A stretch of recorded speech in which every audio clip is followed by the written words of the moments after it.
Welcome back to Van Life Unfiltered. I'm Tori Delory, and this is a show where every Wednesday we sit down with you guys and talk about anything you guys want to know. You can ask any of your questions and get to know more about van life, how to get started in getting on the road, what kind of vehicles you should get. And that's actually a big topic for us today is, what vehicles you should be getting when you start into van life.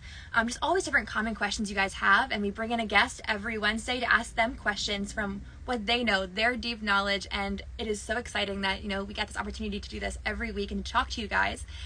So this week, who we're talking to is Patrick Botticelli, and he is known for New Jersey's outdoor adventures and his YouTube channel, and he does a lot of van tours, so he's seen a lot of different vans and has a lot of experience with things he's seen, as well as he does a lot of reaction as well on his Instagram page, which you can see if you just press his page while we're in the live. Before we get started though, I do want to talk about what giveaway we have this week, because we like to do a giveaway of a different ebook every week, so that while you are in here and you're learning, you can be able to learn more information that you can read on your own. And so I just commented about what you can do to be able to get that ebook. So just comment the word giveaway, and then in your DMs you'll see something to be able to get an edition of a giveaway of a book that talks about how to start van life, how to choose the right vehicle, and all those really exciting things. So back to today. What we're going to be doing today, we're going to be talking to Patrick Botticelli, and I believe I saw him enter, and he's already requested, which is great. So I am so excited for you guys to meet him and get to talk to him. And remember, if you want to ask any questions, put them in the little comment box right down here in the right corner. Hi. Hello, Tori. Good to see How are you? You too. How are you doing? Doing great. We had a warm day here in New Jersey, and I'm always outside, so it's nice. It's nice to have the good weather here.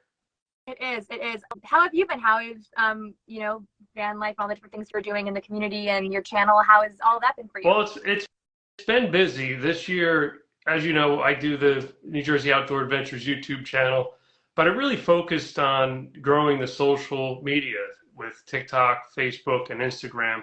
So I took a deep dive, and I took a whole year to kind of build that up.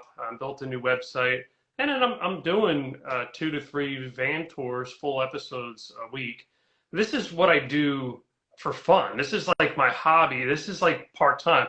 I still have a career that I work 50 hours a week at. So, between this and what I do for my regular work and cycling, that's my time. Yeah, that's awesome.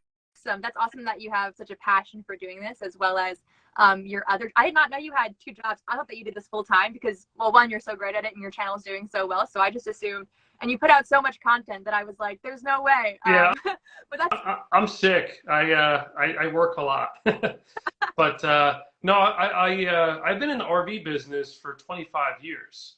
So and sales and service. So I have a background of RVs and the van life community, and I get to see both aspects of it. I'm happy that you have me on today, because I could share a lot with your audience on things to look out for, safety, and some of the things I observed after touring over 300 RVs. So I shot about 300 episodes of van tours. These are full tours, like 20, 40-minute tours. And I learn a lot. I don't tell people what they did right or wrong in their vans, but I always, if there's something that's unsafe, I want to let them know about it.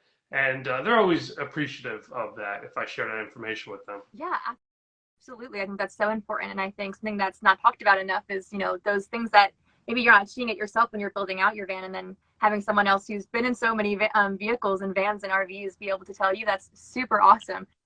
So 25 years, you said. What got you started in the van life and RV community? So originally I went to school. I was an auto technician, and I worked at a car dealership, and we sold big specialty trucks and conversion vans. And the dealership wound up getting into RVs later on. So I loved them. It's an Airstream dealership. Airstream travel trailers and vans are beautiful. And I fell in love and transitioned over to the sales side of it. And we've been a top dealer for that brand for quite a long time now. And me being so engaged in the lifestyle of my customers, all the cool things they would share with me of all the travels they did, really got me into RVing. But initially it was just maybe I'll just go camping, right? Let's do something different for the weekend, just go out camping. But me being so involved in cycling, it almost been like I need to have an RV to do this. And instead of packing the bike and all your gear and driving 2 hours to go cycling somewhere, to yet when you're done, turn around and go back home because you're filthy and exhausted. Why not have a van camper that you could have already packed? All you have to do is grab some food, load the bike, and go. And you could be there a whole day. And I have a toilet, shower, internet, solar, lithium battery bank. I have everything I need. I'm fully self-contained. So I don't live in my van. And it shocks a lot of people because in the background of all my episodes, you'll see my van. I have a daily driver. I have a pickup truck. And I have the van. It's an Airstream van, and it's modified to meet my needs. But I use it all the time. So I'm probably a weekend warrior, I would say, at this point in my life. I live in a home. I live by myself, and I could just pick up and go out in the van for a few days and and go somewhere different. It's beautiful. I love it. It changed my life. Absolutely, for sure. I think that's so awesome that you're able to have a balance of both. And I think that's, what would you recommend or say to someone who is, wanting to go part-time or wanting to get a vehicle just for a part-time, advice of how it's maybe different from being full-time? So the part-time thing, just because of my career right now, it's kind of old school. Like you can't do it remote. I can't work remote and do what I do in my position. I have to physically be there. I would love to live in my van. I would love to travel and do more. But at this stage of my life, I'm not there yet. But all you van lifers out there, you're really inspiring me and you're motivating me to do this sooner in life. But a tip for them is, you don't have to go all in if you want to join the van life, right? Van life is just such a big term and big word. What does that really mean? To me, it means it changed my life. The van is a big part of my life. It's a tool, right? It's something I use that really helps me go to different places and have all the comforts at home. So even if someone's interested in joining the van life, don't like dive straight in and sell your house and just go for it. You got to ease yourself into it. I've seen a lot of people build out vans. They spend 6 months, a year building the thing out. They move out of their apartment, they sell their stuff, they join van life, and then a year later they're burnt out. And it is work. Van life is work. Camping is work. It's not easy. Everything you do at home is so easy. It's so easy to take a shower, flush the toilet, prepare food in the kitchen. In a van, it requires a lot of work, and it's not going to be for everybody. So I see a lot of people a year in, out, and then you have people that are seasoned RVers that know the ins and out, that ease themselves into van life. They do last quite a bit longer, I see. And people that are joining the van life are younger and younger now. Years ago, RVs and vans were for people that were retired that had extra time in their hands to go travel the country. Now, with lithium battery banks that are bigger and bigger and bigger and more affordable, large inverter systems, and internet, wherever you go, anybody could join the van life. It's, you could bring your work with you out on the road. And that's what's so cool about it. And that's why it's so popular now. For sure, absolutely. What do you think are some of the things people can do ahead of time to avoid that burnout? Besides, as you were saying, easing into it more, like what other things do you think people can do? So I would say, go out camping for a good 6 months, whether it's every weekend or 4 days a week, and have a place to go back to, and see how much work's involved, and see all the dilemmas and all the things that come up that aren't as pretty as the pictures you see on Instagram and everywhere else, and decide that's for you. Some of the people that quit van life, a lot of it sometimes has to do with the isolation. Some people love to be alone, but I love to be alone, right? I live by myself, but it's nice to be able to meet up with friends that and go out and have a good time. If you're traveling the country, you're going to meet new friends every day. But then everybody's going to part their ways, and then you're alone again, and then you got to find new people. So it's really nice to have that bar or restaurant you go to that everybody knows you, and they have a favorite thing on the menu. It's like comfortable, like a creature of habits, right? So sometimes it's really, really hard for people to break out of that. So I'd say ease into it. I think I would have a hard time initially if I just sold everything and hit the road full time in my van. And I think those would be my challenges. Yeah, absolutely. I completely see that. I think that's really great advice as well. Kind of talking back about how long you've been doing this, and about how many vans or RVs do you think you have seen in your 25 years, if you had to guess a number? Well, as an Airstream dealer, I'm the Airstream guy on YouTube. So I have a whole nother YouTube life. You know, it's a different Patrick, different intro, different everything. So I'm known as the Airstream guy. So, you know, the CEO of Airstream years ago, because I was their top sales, he had estimated how many miles of Airstreams I had sold if you put them end to end, and it was like 2 miles, you know, years ago. So I could imagine, you know, if I'm selling 300 or 400 a year and been doing it so long, how many Airstreams total? But I see all different types of RVs come into the dealership. You know, Airstream does build trailers, but they build vans. You know, our dealerships are Winnebago dealerships, so I see all the different Winnebago motorhomes and camper vans and Travados and Rebels and everything that comes in on trade. But and I love what we sell, but what I'm really passionate about is the stuff that people build on their own. Now, if you're going to build one on your own, I would highly suggest visiting an RV dealership to really get some ideas on how vans are put together and your basic building code.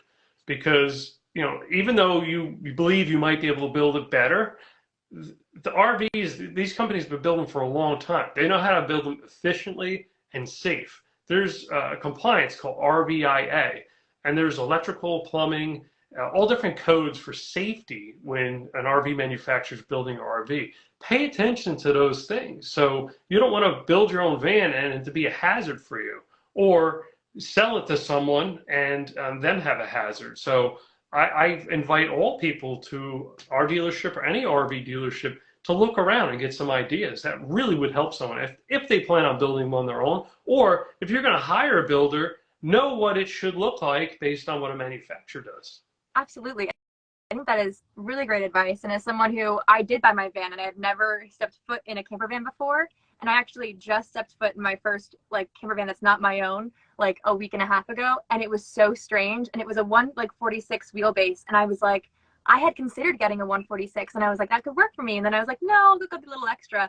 But when I was in that 146, I was like, this would not have worked. That would not have been for me. It was too small, and they had cabinets up top, and I was like, that wouldn't have worked for me either, because I kind of felt cramped with that. And having stepped in that, I was like, I guess having my own, I realized how many things I'm glad that I didn't do. But if I didn't have a van, it would have been like, okay, now I know I want this and I don't want this. And it would have just been really helpful to be able to step in that. I think that's really great advice, being able to kind of like dip your toes in first and kind of get an idea of what you're going into. Yeah, absolutely. And then, you know, for safety, always be mindful of emergency exit. You can't have it where you can't get out. You know, make sure something in the back, something in the front. Obviously, driver passenger door, that'll be your front exit. Just have one all the way in the back. Then fire extinguisher is a must. 2 would be better. 1 in the back trunk area, 1 by your kitchen, just like at home. And another thing too is smoke detector, carbon monoxide detector, and a propane leak detector if you have propane on board. If you do have propane on board and it's not mounted outside or underneath the van, to have it in a sealed compartment that's vented outside. Because last thing you want is for that regulator to purge and you have propane on board and potentially explosion. Then you really have to think about, it's a vehicle. It's a vehicle you're going to drive every day. If you're in the van life, you're going to be driving around.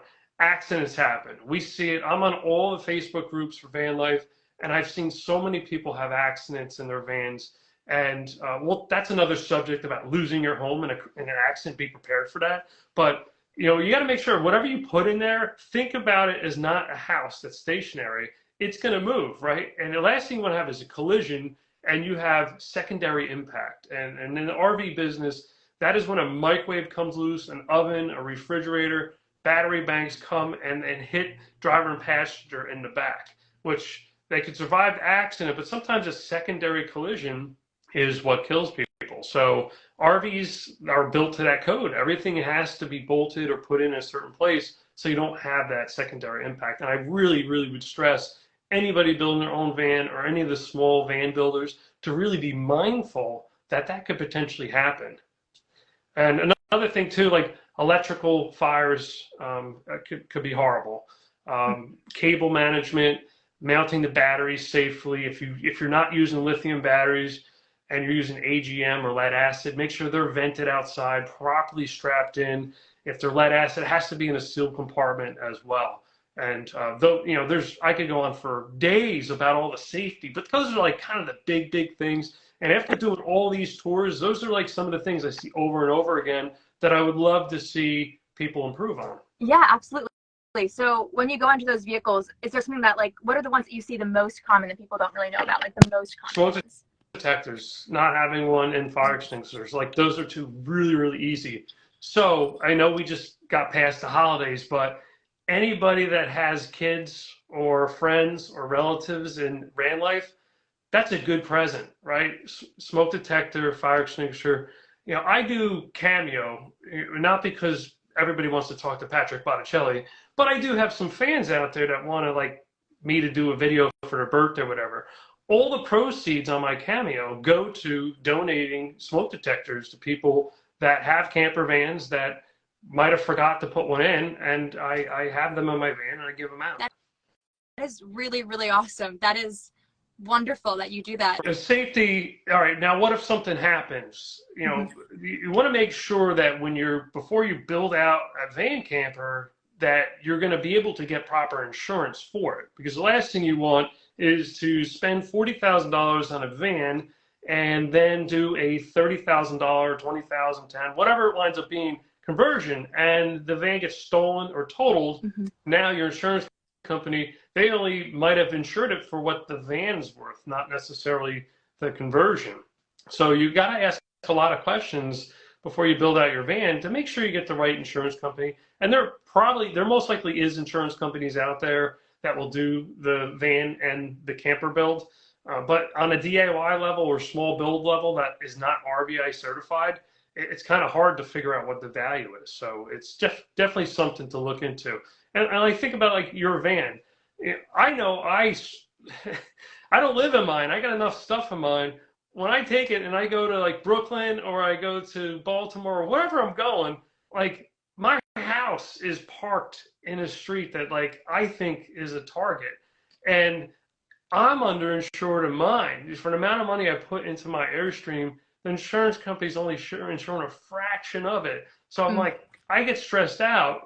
So I have internet, I have cameras in there, I have a huge ignition lock thing, but that doesn't mean, like, a tree can't fall on it or someone could veer off the road and smash into it. So it's always in the back of my mind. But, like, I would just rent a car and go home. But, like, if you're living in it, that's a different story. And I've seen some of my friends and some of the guests I had on my channel that had their vans totaled out, and they didn't really have, like, a backup plan.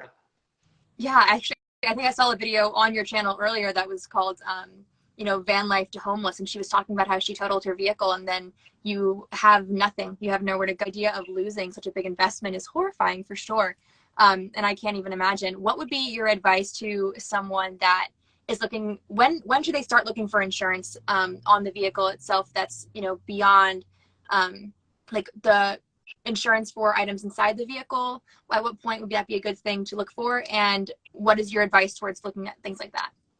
So I would say before you make the investment to do the build or have someone do the build, do your research and due diligence, like who's going to insure it. You don't want to, like, have it all built and then you got trips planned and deadlines, and now you can't figure out how to insure it properly. So I would do that right away.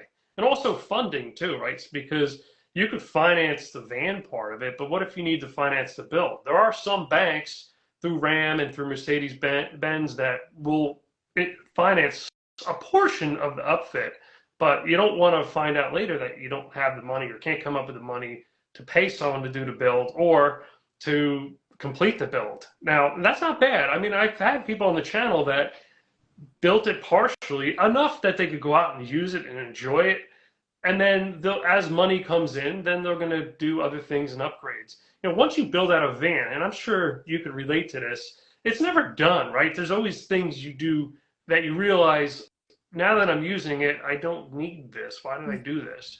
Or it'd be nice if this was over here, or an outlet over there, or USB, whatever it winds up being. It's never done. So don't expect it to be 100%. It's never going to be. Your life's going to change.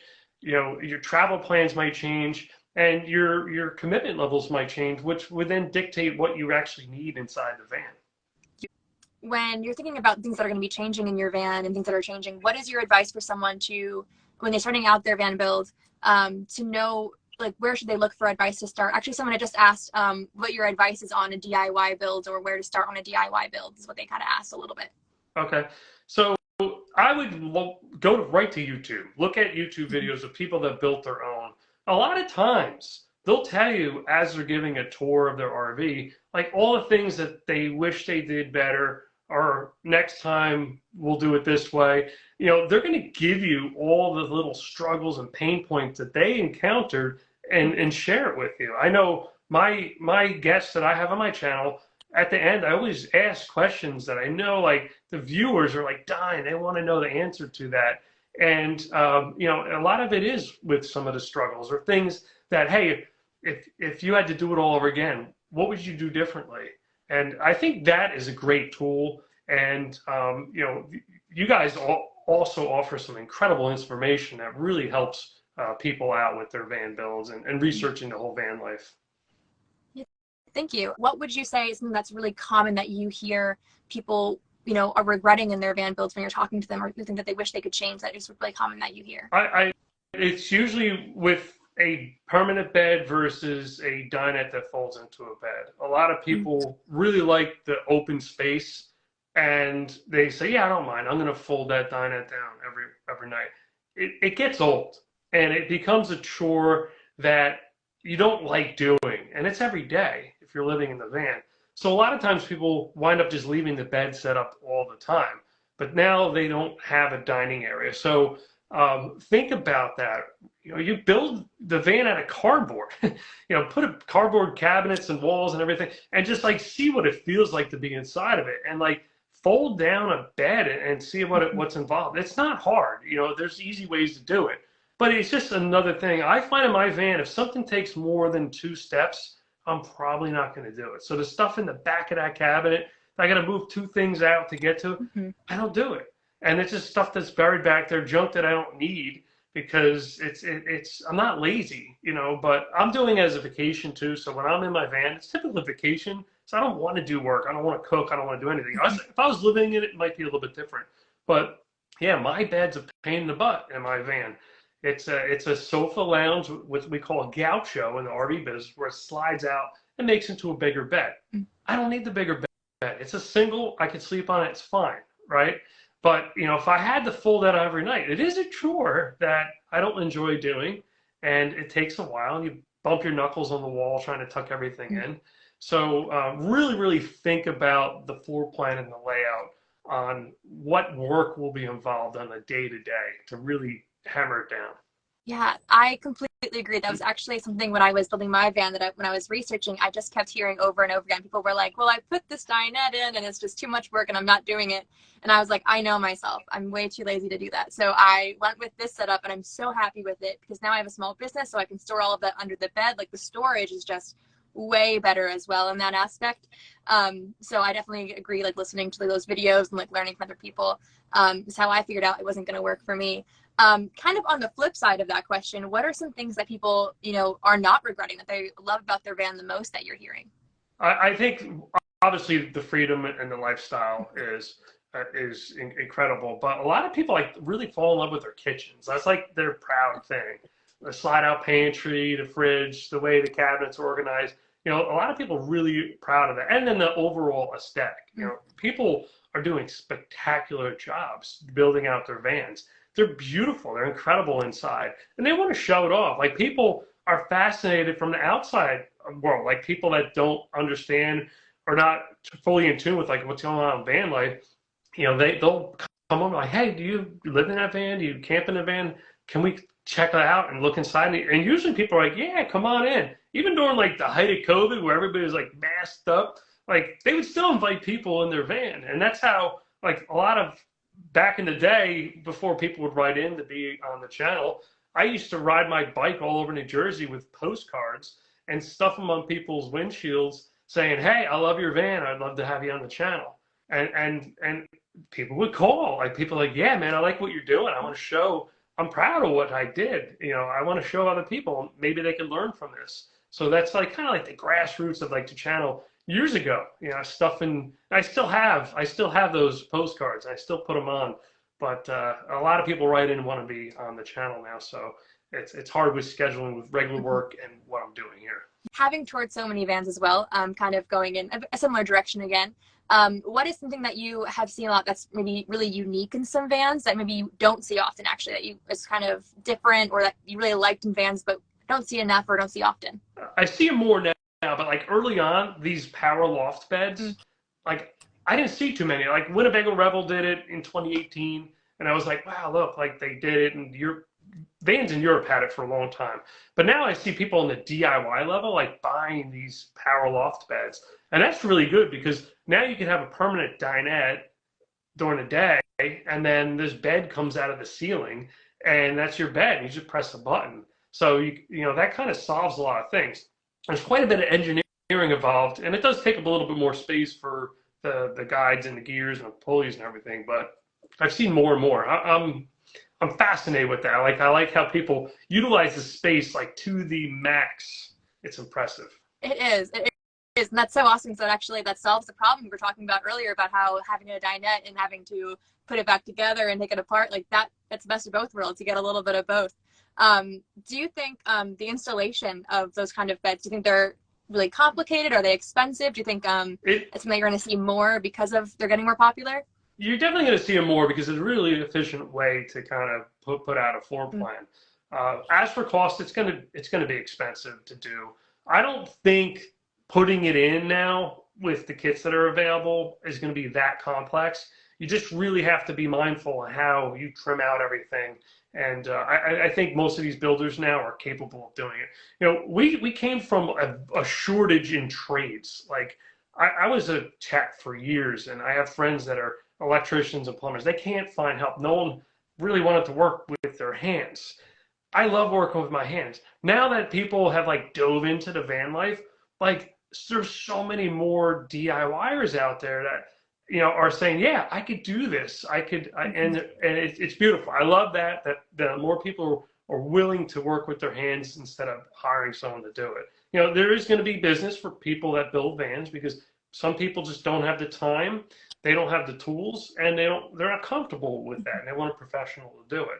But it's really cool that people that never owned like hammers and screwdrivers and tape measures and saws, like, hey, we're going to build a van, and they just bought everything and built it, and they came out with something amazing. Absolutely. I completely agree. I mean, that's where I was when I started. I didn't even know the names of power tools, and I just really went for it. Started with putting the hole in the roof for the fan, just went all in right in the beginning. That's a tough one. That's full commitment right there. Once you get that hole in there, everything else is easy because there's no turning back. Well, I guess if you quit, you could just put a fan up there and be done. But, you know, that's like the big thing, cutting that first hole in a brand new or your new purchase of a van. That's a tough one. It is a tough one. Thing I want to point out, like, you know, it's almost like talking religion is talking about like cassette toilet, you know, separating toilet or a black tank, right? So in the RV business in North America, black tank is normal. That's just a normal thing. Toilet, water flushes, trapdoor opens, goes right into a black tank. You go to a campground dump station. I have a dump station in my front yard of my house. Almost everybody does. They have city sewer or a septic tank. You can empty your waste in there. But like a lot of people that build their own vans or small builders, they just don't do black tanks. And I don't know why or how they got such a bad name. Because you think about it, what is going on is very similar to what you have to do when you empty a cassette toilet or when you have to clean out a composting type toilet. So I have a black tank, and I have two Airstreams. I have a 1961 Airstream Bambi I fully restored, and I have the Airstream van. They both have black tanks in them. and every RV I sell has black tanks.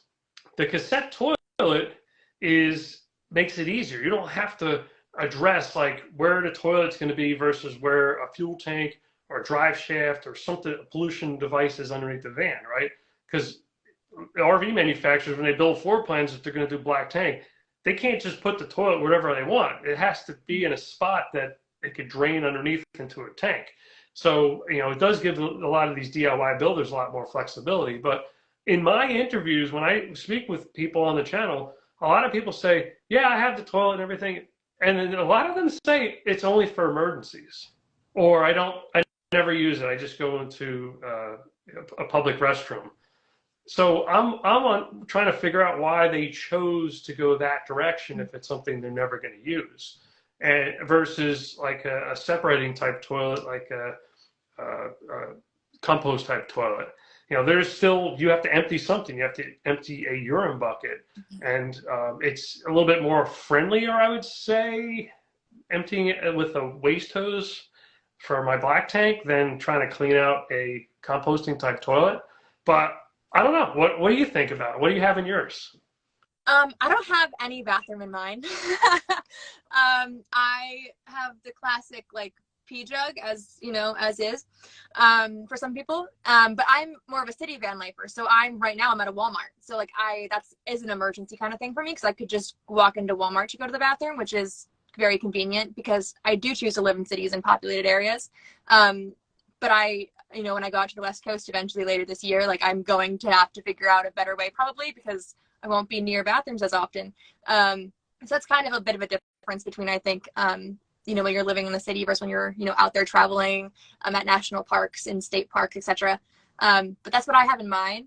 But I have heard that a lot, that people just have bathrooms in their vehicles for emergencies. You think that's more of a part-time thing, or like maybe just people who are part-time, or do you think that's just everyone? Even full-timers have that often? I see full-timers that, they manage with the cassette toilet, but I mean, that's a lot of work. So they try not to use it, but for emergency, so they're pulling over, stopping somewhere and running into a restroom. And I do that sometimes in my van, but like my black tank is just so easy to empty. There's no odor. It's such a simple system, but I'm just wondering why a lot of DIY builders or small builders don't use them.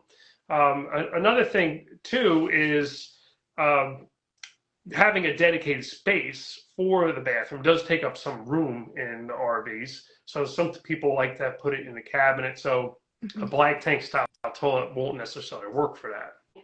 Before you transition into van life, buy this cassette toilet and use it in your house. See, right? Because it's the same thing if it's in your house, if it's in your van. Put it in your bathroom and use that for 3 weeks and see what it's like to empty it and how it works.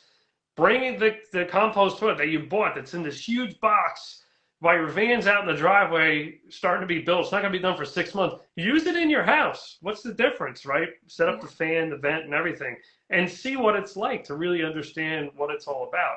It's not bad. It's not a bad idea, but I just think people just go with that maybe because it's easier. It's definitely not less expensive. Some of these toilets are like crazy money.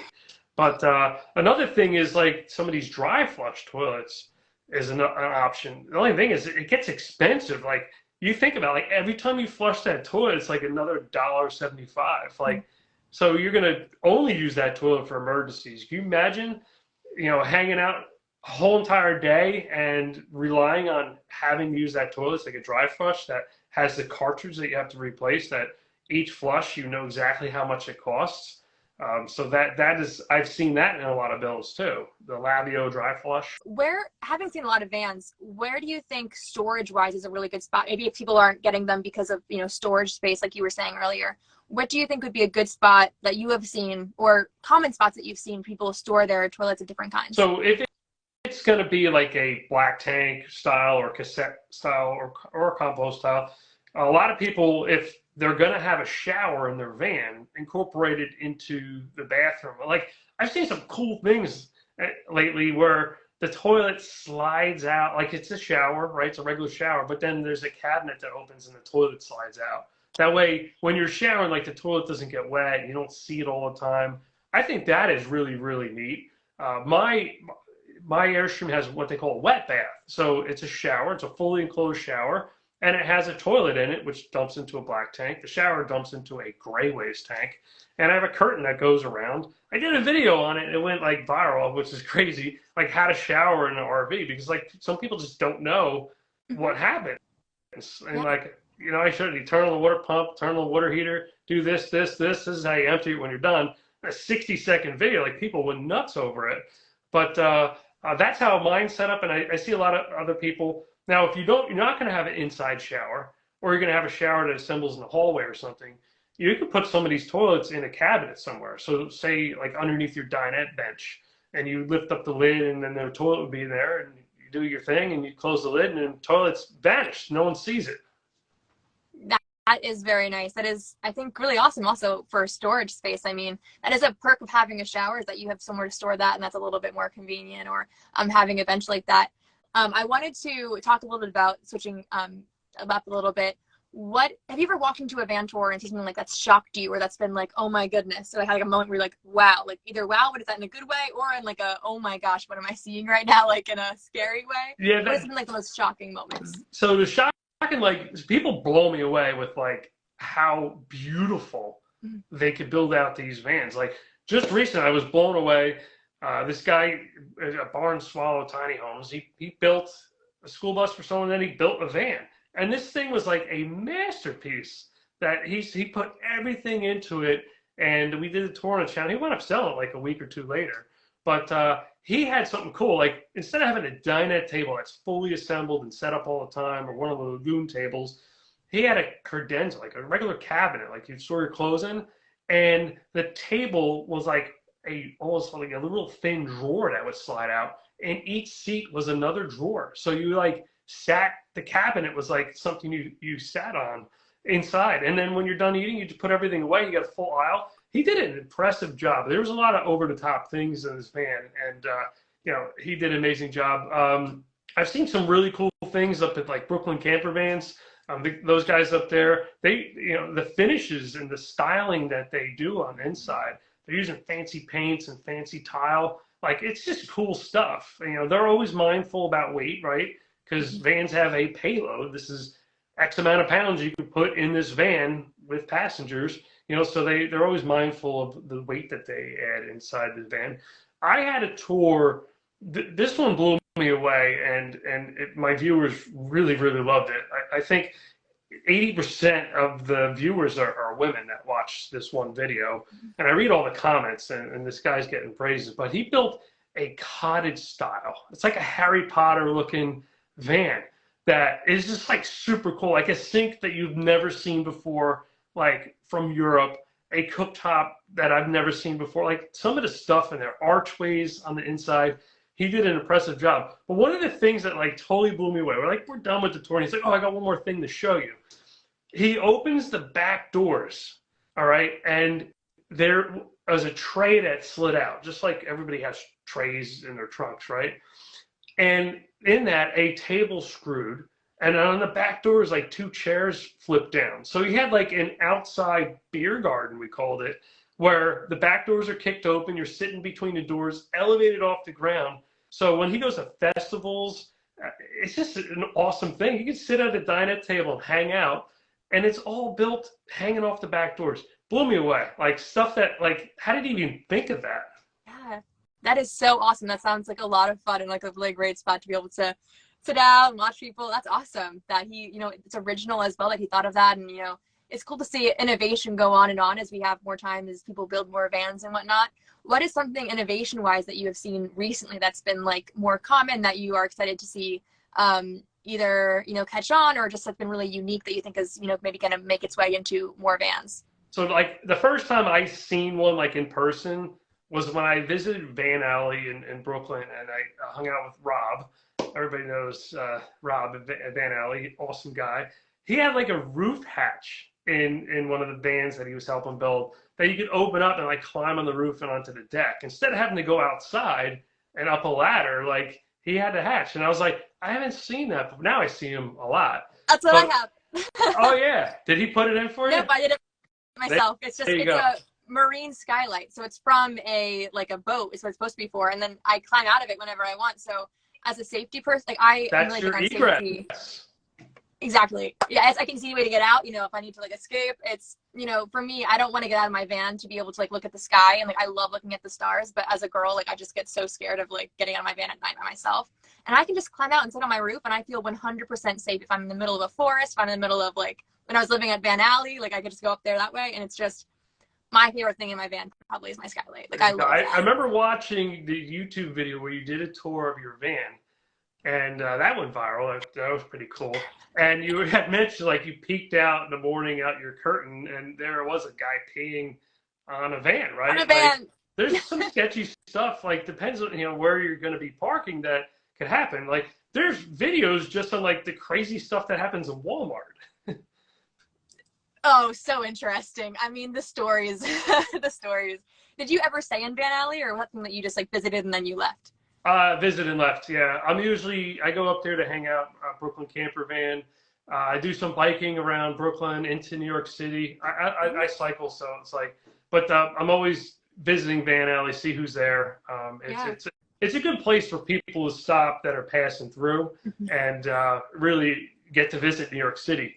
I've stayed, in my van, I actually booked a campground. It was $150 for the night, but in Jersey City, there is a campground there. It's literally a parking lot, but they have RV hookups and you're able to camp out there. But that's an excellent option for someone that's traveling across country that wants to go visit New York City. You're not going to drive a big RV into the city and go park it somewhere. I'm talking big buses people have. So that's a good place to stop. And I needed to be in Jersey City for something, and it was just easier for me to camp out there.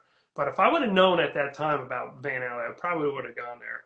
I have, New York's a difficult state when you're driving something tall, right? Because New York has what they call parkways. We have them in New Jersey, but it means two different things. A parkway in New York is like a road with skinny lanes and low bridges. And my Airstream van is 11 feet tall. I can't go places that I would love to. So everything I have to do takes 10 times longer if I'm trying to get through, go to the Hamptons or through New York City. I can't take certain roads. And it's nerve-wracking to me because your GPS is yeah, just make a right here onto the parkway. I was no, I got to keep going, so, and I have propane on board. So I have to be mindful, try to find a bridge or a tunnel to get in New York City that allows propane, right? Mine looks like an RV. Your van looks like a van. You could probably pass through if you had propane, no one would say anything. But mine screams mega Airstream, and I'm definitely going to go pull over. So there's select roads I could even take to go there. So when I go to Van Alley, I take my pickup truck, and I can park it easy too. You have a 159 wheelbase. How is that parking in the city downtown? Not fun. With Van Alley, it's very specific about timing. I feel even finding a spot, it's I go in the middle of the week, at 3 a.m. when people are likely to not be there, and sometimes I have to wait for someone to leave to get a spot, and then I do not leave once I have a spot. I just stay there. I take the subway everywhere. It is hard to get a spot, and backing it in those tiny spots, it's not a fun experience. But it's tight, and you have to bump off of someone else's bumper to kind of get in.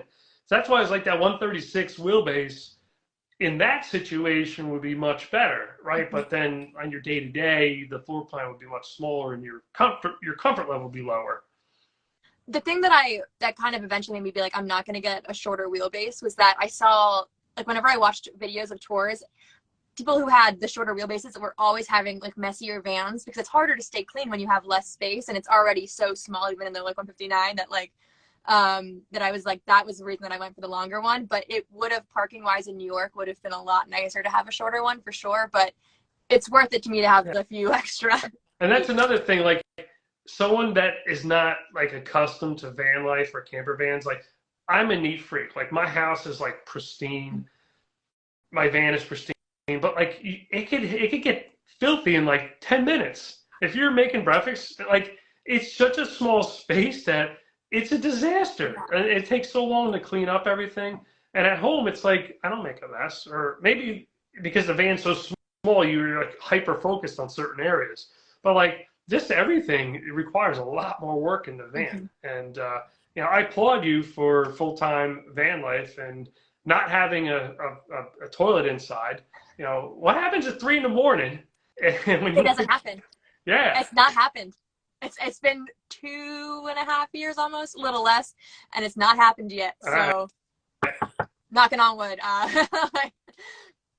We'll find out one day yeah, though. it's gonna Um, happen. You're gonna need to, and then you just start the engine. You drive somewhere that's safer, right? If you're not in a place yeah, that you like. like a gas station or something. I mean, when the day comes and it's, I mean, I had COVID in this van and that was not a fun experience. So I'm sure one day I'll get other kinds of sick and be like, okay, we're parking near somewhere I can go. Here's another thing that I've seen that's helpful. Not everybody's going to want to stay in a Walmart parking lot or like stealth camp. I don't like to go to campgrounds unless I absolutely have to. I don't need this campground. I'm fully self-contained. I have 12,233 watt hours of lithium battery bank. I could run my air conditioner all night long. I could do everything. But it's nice to have a place you could trust that's going to be safe, quiet to park. So now I'm not giving them a plug, but Harvest Host is great for that. So I joined. It's say $90 for the year, and it gives you access to all different places that you could go: breweries, farms, churches, even church you could stay at, people's property that you could stay at, and you don't pay to stay there. I guess you could pay upgrades. I never had needed anything, so I didn't pay any upgrades. But like I've stayed in like Gettysburg at a brewery, Cairo, New York, like this little off the beaten path like town that has a downtown that like there's no one from out of the area that comes through it. But I did because there was a Harvest Host at a brewery. So like brewery is like my number one. Like if I could find on a Harvest Host a brewery, I'm there because I could sit down, I could enjoy beer. I get hammered with emails. I get so many emails a day between both jobs that it's nice to have a place with faster internet than the van and that I could get work done and have a quiet place to sleep at night. So, if someone's looking to get into this lifestyle, I was like, where do I go? And you don't want to spend money on a campground. You don't need to. There's other options. I think they just merged with another company that offers a similar type of experience. So they're expanded quite a bit. Yeah, I actually am also a member of Harvest Hosts, and I have not used them yet. My mom keeps saying, like, when are you going to pick me up and we can go to like a winery? She loves the winery ones. She like was looking through it and just like she wants to go to one of the wineries and sleep there, and she just thinks that's so cool. Dude, so, it's cool. I highly recommend it. It's my go-to. You're not going to find a Harvest Host everywhere. Some of them can only accommodate one person per night. Like some of the brewers I've been at, there's like 20 RVs there. Like now they're a campground, but it's one of the best experiences I've had outside of being in a campground. And I just hate paying, in the Jersey Shore, if I want to stay at a campground and I'm far enough away from home where I'm not going to come back, it's like $130 a night for nothing. I'm literally going there, parking. I'm not even plugging in or hooking up the water, and I'm leaving in the morning to go biking. Mm-hmm. So now that their network has expanded, there's so many other options for me. I haven't stayed in a campground in a while. Mm-hmm. Yeah, absolutely. It's great options. I am usually a Walmart girl. I feel like I'm one of the very few van lifers who's like always at a Walmart. I don't think I've been in the Walmart in the last like 10 years. That's fair. That's fair. I would love to go and answer some of the questions that people have been asking throughout the live. Let's hammer them down. Sounds good. Someone asked, how about 4 seasons van life? How was your experience with harsh winters? If you've been in your vehicle during winter, I'm sure you're from New Jersey, so I'm sure. Yeah, I've stayed in my Airstream trailer or my Airstream van when it's 15 degrees out. And I have insulated window curtains. I have insulation all throughout. I have a forced head air propane furnace. I could keep the van warm and comfortable. The humidity level, though, is like insane. So, you always need some type of dehumidifier or something to let all that moisture out, because you'll wake up in the morning, your windows will be like ice. So you'll have to take an ice scraper to scrape down the inside.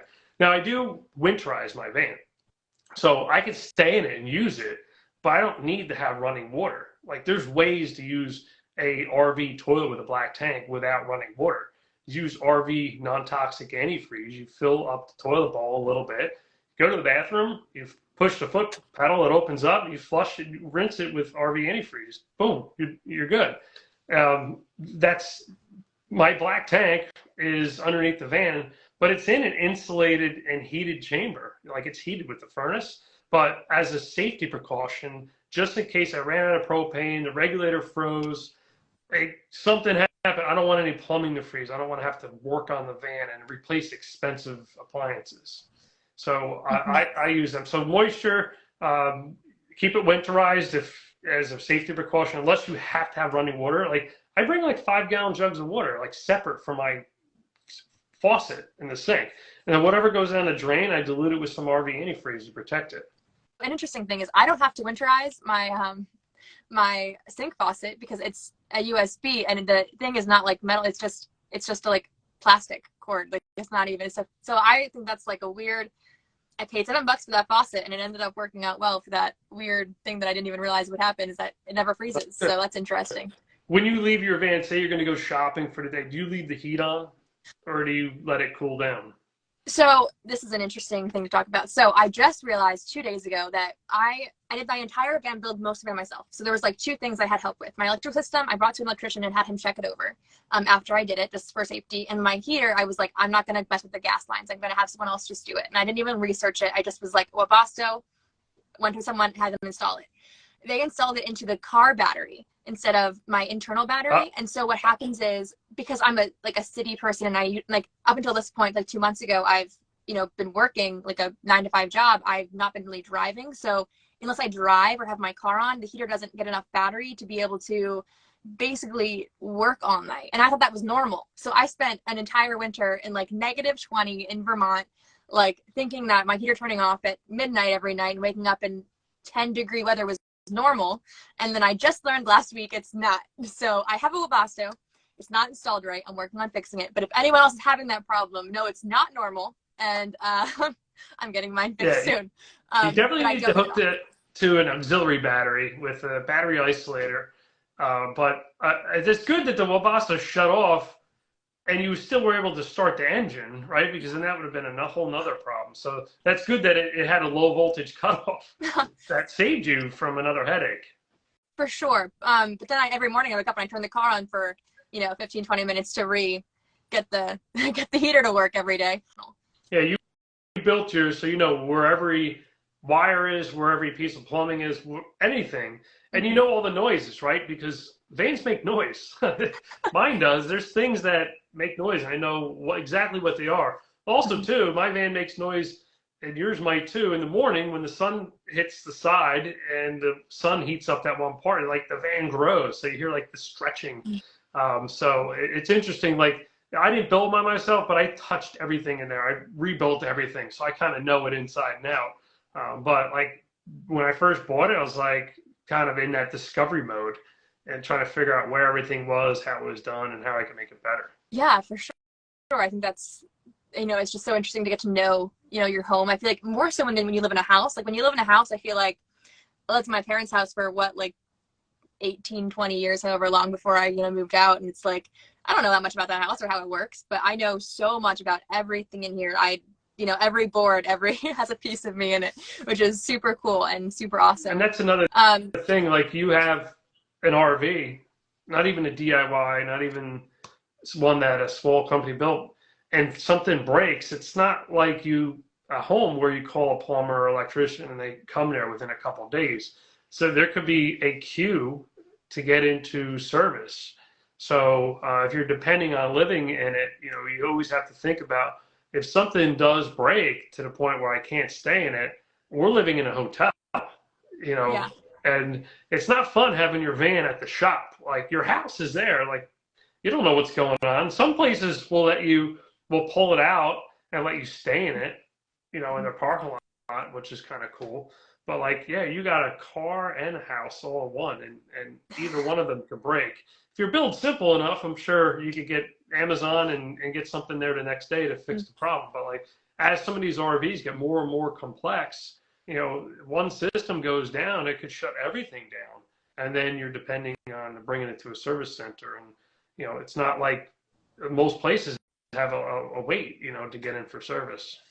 Absolutely, which can be very scary, and it can add up to be more money than, is also not fun. We'll move on to the next question someone asked, which was, what do you think about the safety of a wood stove in a van? I don't know a lot about these, like, I think they're called cubic mini little wood stoves. I've seen them in school buses before. I've seen some on Instagram as well, in vans. But and the amount of heat that those things put off, I was in a 36-foot bus and they had one of these little cubic mini, like, wood fire stove that heated the whole entire van. It was like 20 degrees out when I was filming this episode. And I was like blown away. And I was like, I can't imagine that in a smaller space. A van is small. I bump into everything. I turn around and my jacket knocks off something on the counter. In a van, like, you have to be extremely mindful, like, that this thing, it could potentially burn you or it could be a fire hazard. So make sure that you have it properly vented. Make sure you have all your shielding around it. And if you have kids or pets in there, make sure they can't come close to it, because that could be a hazard. But I'm yet to see one firsthand, like in a small camper van, and see how it performs and get some feedback from someone that has one. Yeah, absolutely.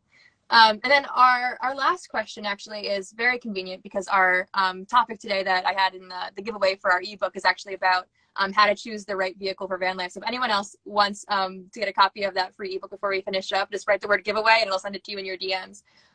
But someone asked, what is your opinion of a best base vehicle, basically? Like ProMaster, Ford, what have you seen and experienced that you think is possibly the best to do it like a DIY build in? So the ProMaster was, now it's not anymore, was the least expensive option out there.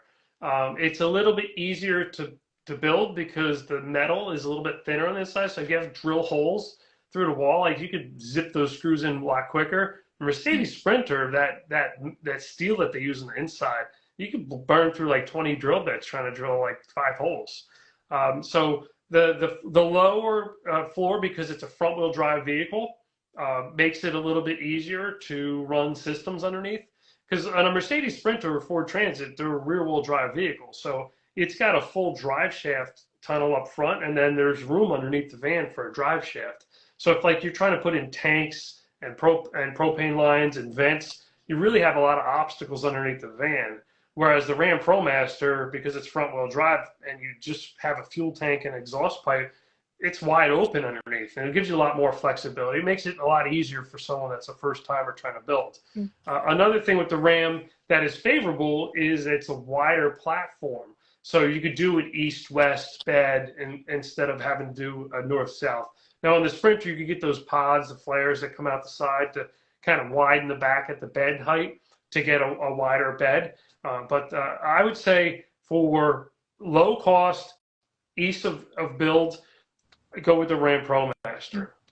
The Mercedes Sprinter is, like, I would say, the gold standard of van life.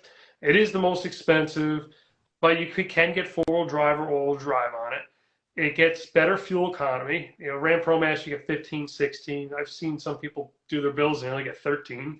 But like the Sprinter, you get 20 plus miles per gallon on it. That engine, you could get 500,000 miles on it versus 250 or 300. And it's a good vehicle. It's not perfect, right? Mercedes has had probably a dozen recalls over the last year on their van, but it's a good van. The Ford Transit, I'm not sure about. I'm fearful that with the weight that people add when they do a camper van conversion, the vehicle's a little top heavy to begin with, and I'm fearful that it makes it more top heavy. I've seen more Ford Transits flipped over in vehicle accidents, like, I'm talking fender bender type stuff, than any other van out there. So, if you're going to get one of those, really think about how much weight you need to put up top versus on the bottom, because I think it's a little bit top heavy to begin with. Now Ford is coming out with a VanLife version of the Transit, which is pretty interesting. It's all-wheel drive, and it's got like bigger rims and tires, and it's got a max air fan in it already. Like and it has like some of the wiring there, so it's like a head start. Now I don't know. It's not clear. I was at a National Forest meeting presentation, and Ford Pro was there, and they were talking about this van. And it wasn't clear if it's available for like people to buy or if it's just available for RV manufacturers to buy and do their upfit. But with that being out, maybe it's going to be a little bit better. It's got a wider stance, so maybe that will help with stability. And then you still have the Chevy Express van. They still make it. It's the same van that they've had for 20 plus years.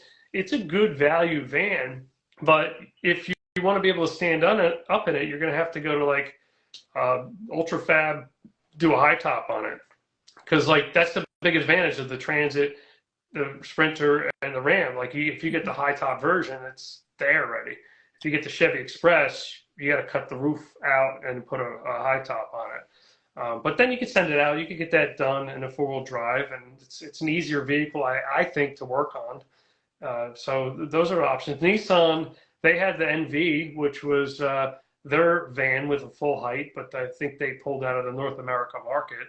So there might be some of those used on the market. It's got a massive V8 engine in it, and it's a good platform. It's not, in my opinion, it's not as aesthetically pleasing as a ProMaster Transit or a Sprinter. And then you have the micro vans.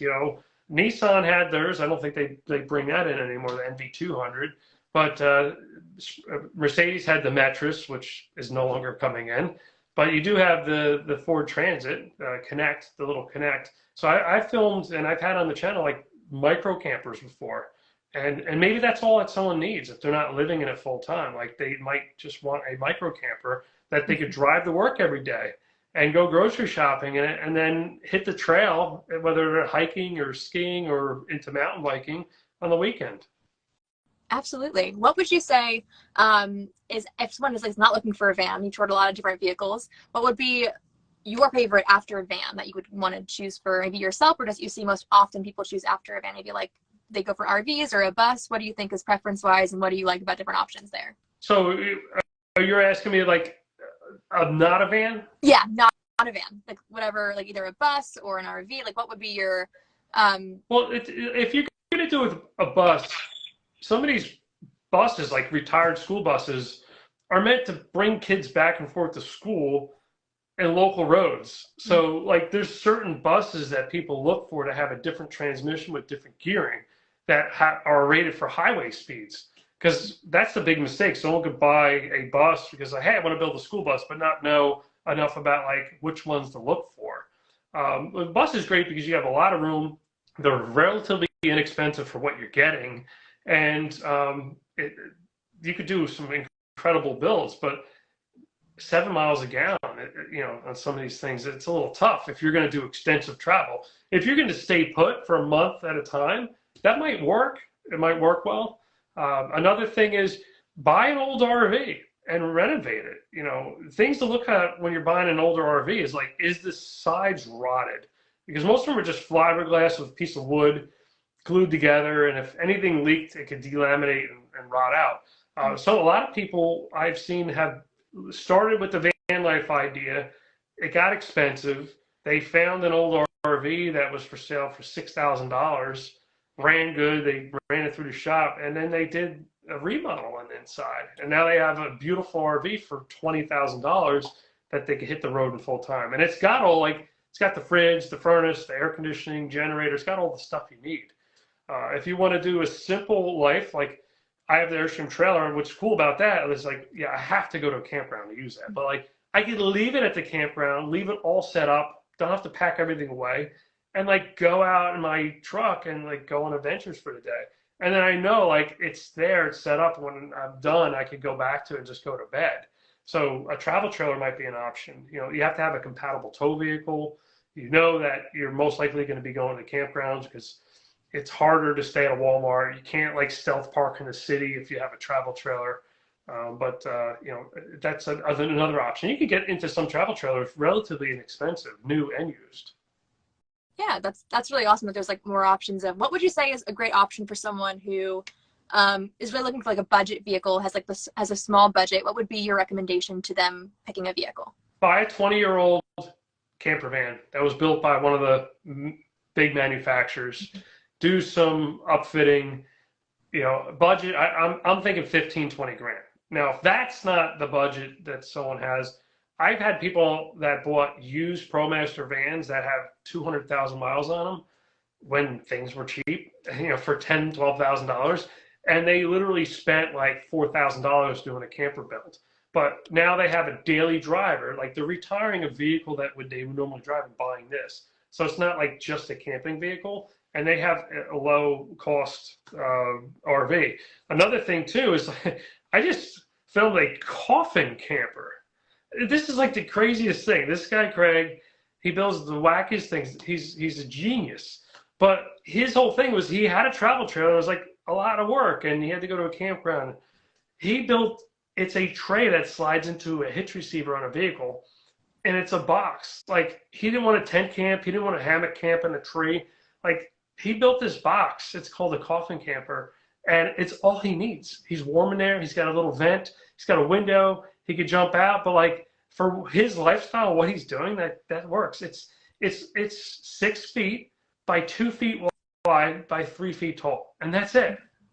So I've seen it all. And I've seen people with $500,000 or multi-million-dollar RVs, and that suits their lifestyle. That's what they need to have to be happy to do this lifestyle.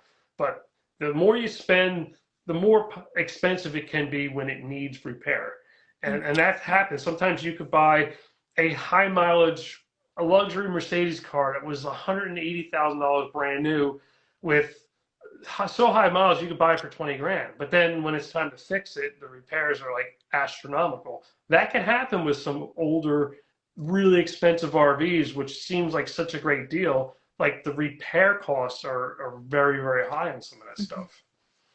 For sure. It's awesome that you've been working in this area for so long and you're able to know all those different like aspects and facets of all these different vehicles.